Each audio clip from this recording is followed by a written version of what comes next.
Dualar eder insan, mutlu bir ömür için. Sen varsan her yer huzur, huzurla yanar içim.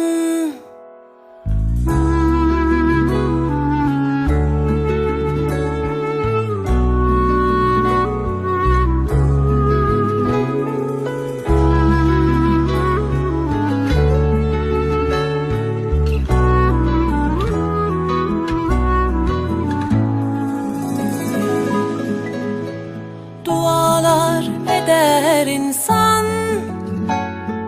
mutlu bir ömür için. Sen varsan her yer huzur, huzurla yanar içim.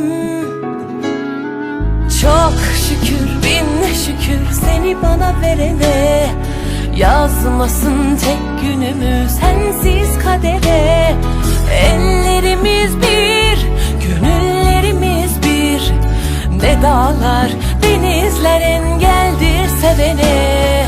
Bu şarkı kalbimin tek sahibine, ömürlük yarime, gönül eşime.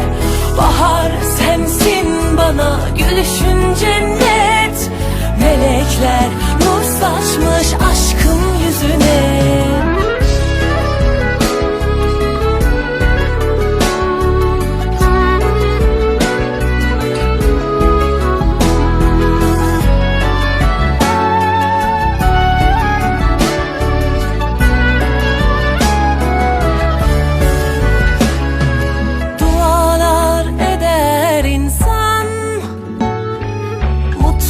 Bir ömür için.